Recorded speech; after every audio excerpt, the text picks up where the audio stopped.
Hello, everybody, and welcome to Mary Elizabeth Jones's Variety Hour. Yes, This is Kaye Lazar. Kaye Lazar, the birthday boy. Yes, tomorrow is his birthday. Yes, So yes. But you'll probably be seeing this on my birthday. yeah. So, so.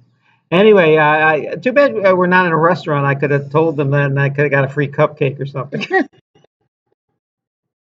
Have the whole staff sing to me. And that's always fun. Yeah. If you go to a Mexican restaurant, they sing it to you in Spanish, And they put like a sombrero. and they put a sombrero on your head. Yes. They did that with my birthday. Oh yeah. I remember I was at a birthday. I don't think it was my birthday, but somebody's birthday at a Mexican restaurant in my group, and we all shared in something called Mexican ice cream, Oh yeah, fried ice cream. fried. And I thought it sounds Mexican. Anything with ice cream in it sounded like a good idea, but it was like, you know how fatty ice cream is in the first place, Yeah. and then you put a fried Kentucky Fried Chicken covering on it. And I don't think things cold should be hot. Should be hot. But anyway, so anyway, we just finished having a nice picnic. Tell us what we were eating. Yeah. I still don't know. We had sushi, Sushi, and then we had raw fish. yeah. Then we I had, almost threw it out. I said, cook this. yeah. We also had strawberry salad, which has the cream cheese in the middle of it. Yes, It's yes. really good. They put it's a Philadelphia delight. Yeah. The Philadelphia cheese in the middle, And also, and yeah, sushi. And oh, by the way, be very careful when you buy sushi. Not that it's gone bad, because it kind of already has. yeah. But a lot of it, I mean, you know what sushi means? It's raw fish. You know, it's the Yeah. Japanese dish.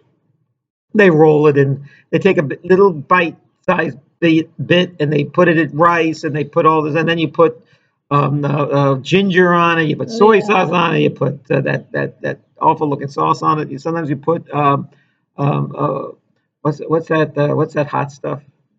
The green stuff, Oh, wasabi. wasabi. Yeah, Yeah. yeah. And actually, once you put that on there, it doesn't even matter what the rest of it tastes like anyway. But I mean, I kind of like that though. Yeah. But you know, you're gonna have. Yeah, I There's know. an episode of The Nanny where she eats Oh wasabi yeah, for I the first remember time, that. and That's she so starts talking funny. like a normal person. I love that show, Danny. It's cleared up my nasal passages. There's a deep, resonant voice after that. Yeah. And then she eats something else, and she starts talking like that again. Yeah. Yeah. But anyway, they had a lot to choose from, and we picked. I actually had to ask the guy who was making it. And I said, "Does any of this have meat in it, or is it all like California roll, which is all just vegetarian?" He goes, "Is it important that you eat meat, or you don't want meat?" I said, "I do want meat. Because if you're going to eat sushi, you might as well eat sushi." Why? He said some of it was the imitation crab, and some of it was the imitation salmon, and they had bacon bits and synthetic eggs. We Yeah. have synthetic bacon and eggs with a crab omelet. Yeah. So we picked the only two meat there was. So we got I think it was salmon on one Yeah. and imitation crab on the Yeah. other, which Yeah. tastes just like crab, Yeah. and only without the Old Bay. I grew up in imitation crab. Yeah, My grandmother provided it for me years ago when I was growing up. yeah. If Yeah. you told I mean, I would know it now, but if you would have told me as a kid that was imitation crab, I would have believed it was. I mean, if they would have told me that was real crab, I would have believed it. Yes. Yeah. And what else did we have? We had orange salad. Orange salad. Now, let me tell you, the orange salad and the strawberry salad were similar. Were they? I guess are they helpings of fruit or helpings of dessert? What are they? They're kind of like the fruity dessert type of thing. Yeah. So we had two of them. I mean, we had choice of two. I mean, I ate both. You know, a a a, a, sh- a bunch of one and a bunch of another, and but you could tell that it was made from real fruit. You know, Yeah. it's very sweet though. You know, and so it was good to have like the wasabi Yeah. on there, and then break it, and also break up the wasabi with the sweetness and all that stuff. Yeah. The remember those things, fruit roll-ups? Oh yeah. Yeah, and I was always led to believe that that was healthy for you, but it's not. Yeah. It's just candy, really. Yeah. When I was a kid, the space age was very popular, and there's all this like like astronauts ice cream and Yeah.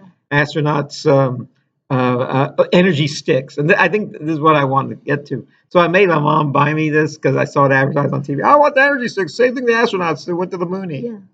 And I think she bought it for me twice. The third time, she said, "No, I'm not going to buy you this anymore because it's just candy." That I'm sure the astronauts did not grow up to be big and strong by eating this junk. And so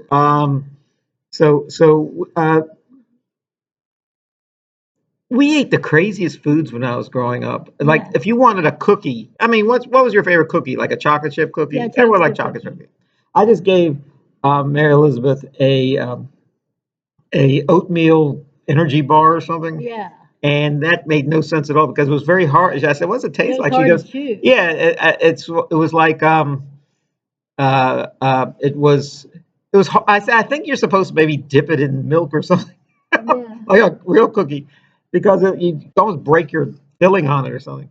So anyway, I we used to eat stuff like gosh, we used to eat something called vanilla wafers.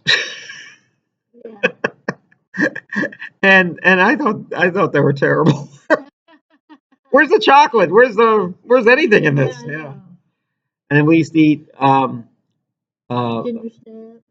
Ginger snaps. ginger snaps. Oh yes, and ginger snaps were it was kind of a weird cookie for a kid because they were kind of spicy and hot. I mean, you probably as an adult, if you're eating them, they don't taste that way. But when you're a Yeah. little kid with your very sensitive tongue, your lips, I'm blistering. I'm blistering my lips because it's so hot and spicy. Um, also, there was another. Oh, graham crackers. Remember those? Oh yeah. And my mom would buy us those. What I just said because they weren't as. She thought chocolate was the villain.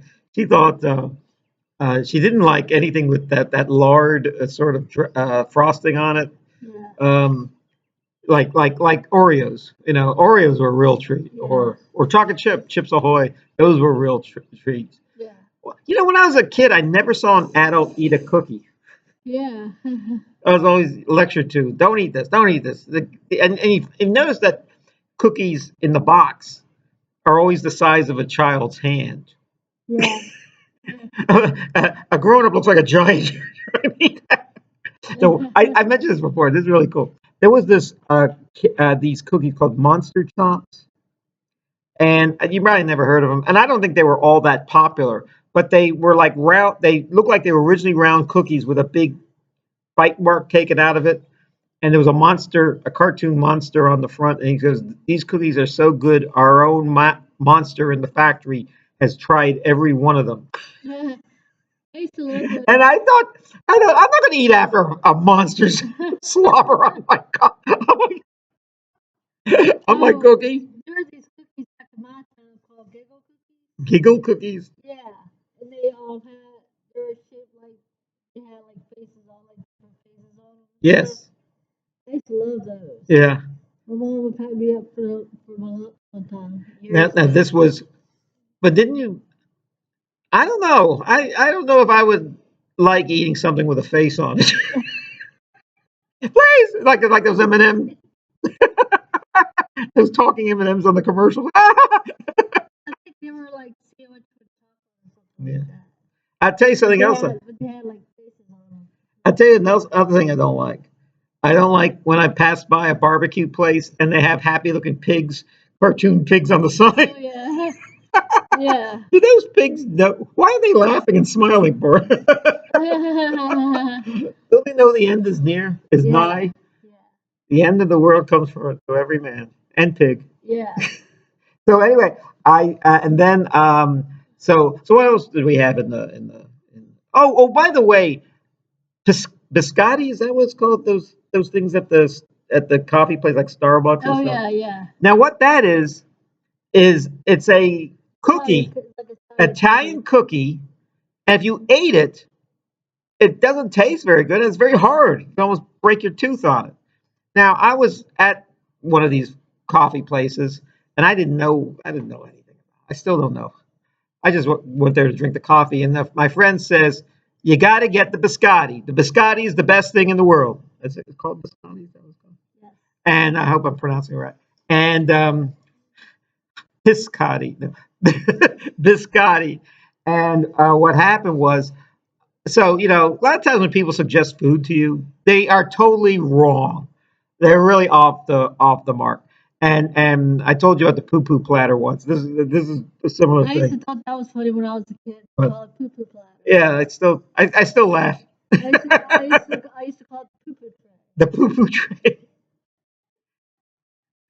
There's a funny joke. Billy Crystal says where he was at a Hawaiian luau, Yeah. and they said, "I want." He goes, "What is this?" He goes, "It's poi." He goes, "Well, flush it down the toilet." So anyway, the biscotti. Let me get back to the biscotti. Yeah. So biscotti. So I said, "This is the worst cookie I've ever had," and it cost like $6 or something for like a piece that looks like the tongue in your shoe. They said, "Well, you're not supposed to eat. You're supposed to dip it in your coffee and then eat it. It softens it up." And I said, "Oh God, I don't want to. I don't need it. I don't. When I eat food, I don't need a do-it-yourself manual how to eat it." So yeah, and it tasted to me like it tasted like a very bad vanilla wafer, which is compared to a very good vanilla wafer, still isn't all that great. Yeah. And then what else we have? We had We had I, we had peanuts. peanuts. Yeah. And Oh, then well, peanuts are always good. Peanuts. Um, when I was a kid, I thought peanut butter. I knew it was made from peanuts, but I didn't know. I thought it was peanuts and butter. yeah. And then somebody said, "No, you don't put butter in peanut butter. The butter is just what it's called, but there's no butter in it." And yeah, so then I had the natural peanut butter, which is just peanuts, really just smushed together, like everyone was chewing it and then spit it out on your sandwich. Yeah. That's what peanut butter is. Yeah. Natural peanut butter is. Anyway, we had those rolls from those white Oh, rolls, those oh, White House rolls. my house roll. Yeah, Yeah. I told Mary a story how my cousin from Ireland came to visit. And there were two things he liked about America. Uh, One thing he liked about America was Walmart. There was no place like that in Ireland or England. It was these big stores like Walmart, and I suddenly appreciated Walmart because you may complain about Walmart how big it is and everything, but once you see their lowered prices and they have everything. I mean, there's very little they don't have that if you really need it, and on the fly. And then he liked those White House rolls that we used to get at a place called Ukrops in Richmond. So anyway, so he called them the lovely rolls. Oh, these are lovely rolls. And so now we call them the lovely rolls in our house. Yeah, every Thanksgiving because we're going to have some lovely rolls there. Yeah, we'll have some lovely rolls there, and they are good. I thought it was funny when you called them lovely Lovely. rolls. You know, Lovely rolls. we he Yeah. my cousin is originally from England. His parents from Ireland moved to England and then moved back to Ireland. But they were raised. Him and his sister were raised with British accents. So when they came to Ireland, they had a British accent, and Irish people are not they're not impressed by British accents, and so I think it's not so pronounced now, but certainly when he was a little kid, he sounded like Oliver Twist. So anyway, he and his sister were told, like, whenever there was any problems going on in Ireland with the English, don't go to school that day because the Irish people are always looking for a fight, and they might bully you pretty bad because of your English accent, even though they know you're Irish, they know your parents are Irish and everything. You don't really need an excuse in Ireland to get out of an argument. So anyway, well, I was thinking about English accents, and you've done English accents in shows, Yes, haven't you? yes. Can you show us a little of what a line, or what part did you play that you may have had an English accent? Um, I know I did Mrs. Beaver in Narnia. Oh, I was in there, but I kept my American accent. Yeah. Well, they were actually British. They were The British. Well, kids were, Narnia yes. is British. Yeah, Yes. yeah. I speak the King's English, so. Yeah, I forgot my lines in it. But you, well, do a little, say something in what you remember the voice you did. Let's go. Let's Come on, go. come on, come on there. Come on there. There's a funeral home in Richmond called the Bliley Funeral Home, Yes. and he used to be the mayor of Richmond, and he eventually became a congressman from Richmond. He's still alive, and he still runs an undertaker parlor. That's why we're so big on tobacco in Richmond. It's good for Bliley's business. So anyway, he, every time I pass by one of his undertaker establishments, like the Grim Reaper, he has a it says Bliley, and I always think it says Blimey. So when you were a kid and had to do an English accent to your friends or something, you said Blimey, Blimey. I remember my dad was telling me that he was hanging around this old British guy in his neighborhood, and whenever he got mad at the kids, he'd always go blasted, blasted, Lost it. blasted. Lost it. And he said, for the longest time, I thought he was calling us bastards, bastards, bastards. He's saying blasted. The other thing was, and I always, you probably might remember this if you watch old time TV. The show called Petticoat Junction, where this girl came back from from England, and she goes back to the Shady Rest with three British guys, and they're all snobs, and they were all like Carnaby Street type guys, and they were all snobs, and they didn't like the country, didn't like America, didn't like the way she lived and everything. But there was a third guy that didn't say anything the whole show except for smashing. Smashing. So I always, yeah, he said smashing, smashing. So now whenever I need to do an English accent, I always go smashing. So so I, oh, by the way, so that's, so we had the lovely rolls, and I was at the 10K last week. I told you about the thing I did before. Contrary to what people might think, I don't just sit on the couch all day. I make people laugh. But I'm wearing my medal. Yeah.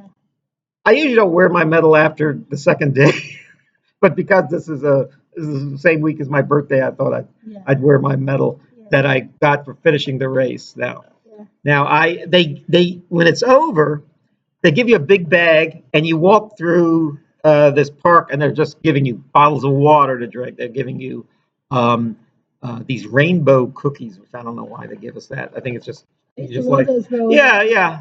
They only give you one, but you can go back and get another one, get another one, and they don't give you a whole pile of them. But then they have bananas. They have all these bananas. They have all these White House rolls, and they have all these granola bars. We have to get our carbs back or something. So I'm running in the 10K. 10K is a little bit more than 6 miles, and I because it's my birthday, I'm 51 years old. And, I'm 51 years old, and Mary Elizabeth, will you still feed me? Will you still need me when I'm 51? feed you every day. Yeah, there you go. I'll feed you till the day you die. Well, I expect to outlive everybody, Yeah, I so know me I'm, too. Yes. I expect to be the last man standing. Well, thank you so much. I was just telling the folks out there Yeah. who know me that lovely song by the Beatles. Yeah. Anyway, so anyway, so I was told you can actually check by go on online. You find out how well I did. I got an hour and 25. I used to do it in an hour, but I'm older now and I slowed down a bit. I saw other people that are friends of mine that were in the race, and I did better than they did, and a lot of them were like 20, 30 years younger than me. Wait a minute, if they were 20, yeah, they were about 20 years old. And they did, and they did probably 40 minutes on average longer than I did. So I used to do it really fast, an hour. Now it's about an hour and 25 minutes. I think last year was about an hour 20 minutes. But I move slower now, and but I keep the pace, I keep the race going and everything.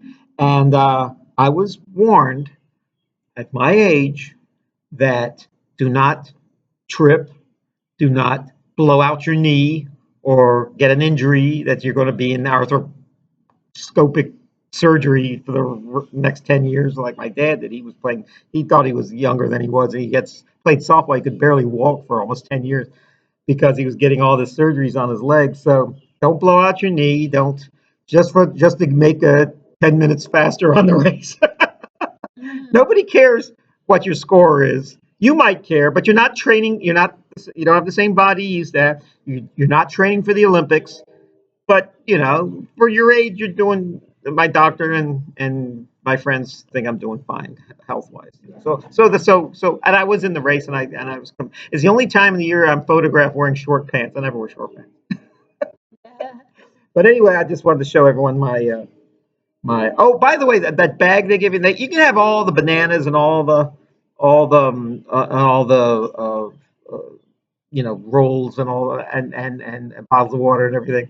And so that when they give you the bag, I keep going back into the and I'm like trick or treating.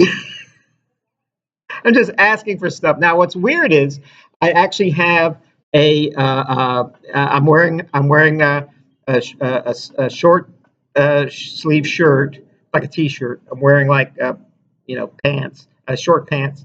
I'm wearing white socks and sneakers, and I'm wearing two big things on my knees. I'm wearing a stocking hat because it's cold. It is cold. It's like about 50 degrees, and it's kind of damp because it's in the early morning. I'm wearing sunglasses to keep the stuff out of my. And so no one would recognize me for the most part if they saw me because I wouldn't be dressed this way. But they take your picture constantly and then they try to sell them to you. And these are the worst pictures of anybody ever because I don't want a picture of me, my tongue hanging out, glasses on, hat on, short pants.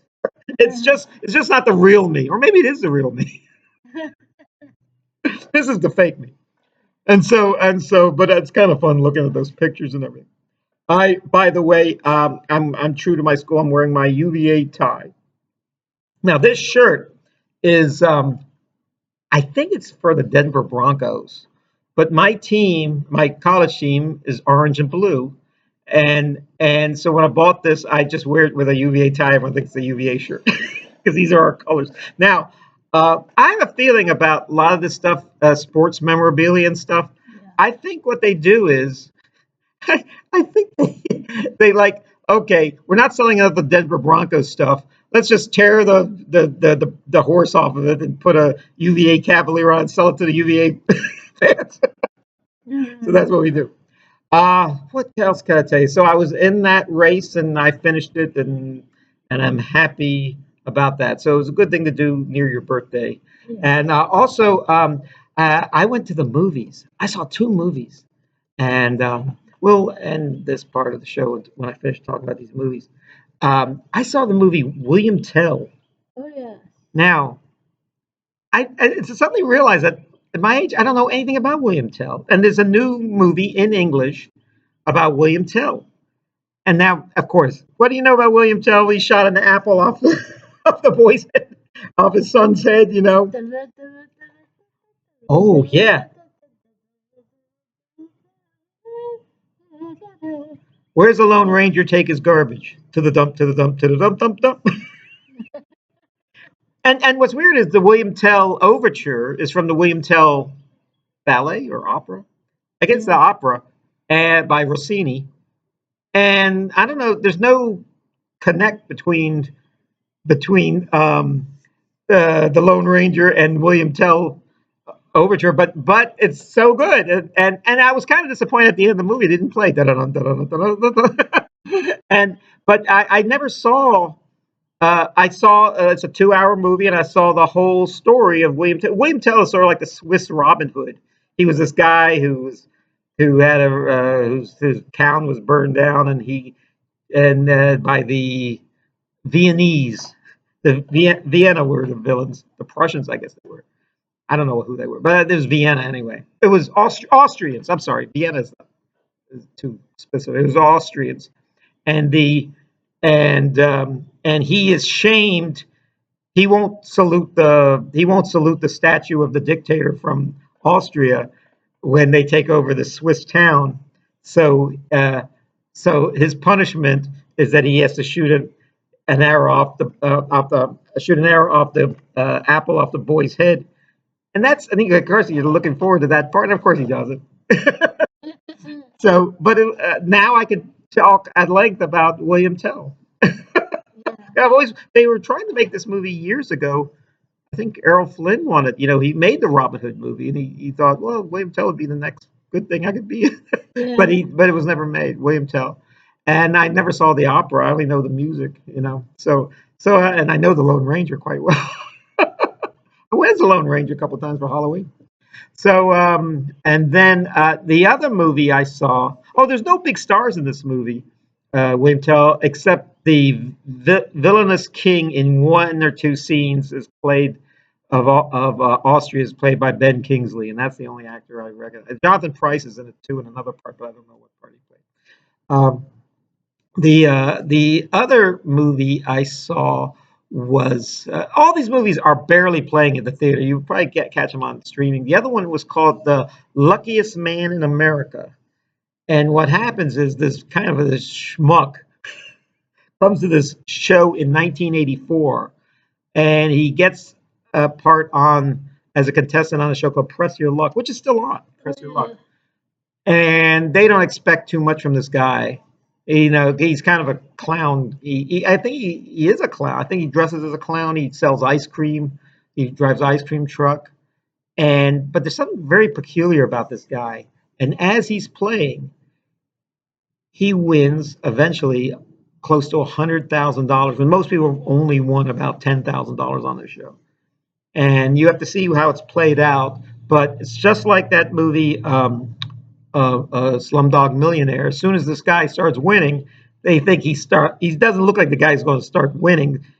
He looks like a guy who's cheating.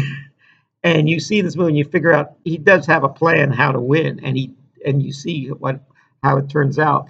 The guy who played the guy is the same guy who played Paul Weller, I think Paul Heller his name was, and he was he or Hauser, Paul Hauser.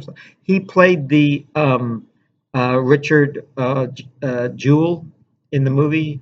He seems to always play schmucks. The guy who got in trouble at the Olympics for leading the authorities to where the bombs were, and then they thought he set the bombs. He also played the fat guy that tried to mastermind the knee hitting of through Tanya Harding and Nancy Kerrigan. Yeah, he seems to play those types of parts. And this one he plays this this schlub who wins $100,000 on this show, and makes you wonder why. Um, they have to debate through it all. And of course, I thought it was a fiction movie because it seems so far fetched. This movie, and then over the credits, you actually see the real people in the real episode of this Press Your Luck show, and And the guy looks exactly like the guy who's winning all the money. Yeah. Walton Goggins was MC in this movie. Yeah. Walton Goggins, of course, famously played me on a version of me on the show Vice Principals. Yeah. Well, we're going to Yeah. take a little break right now, so we'll be back. Can I come back? Sure. Oh! May God bless you all. We'll be back.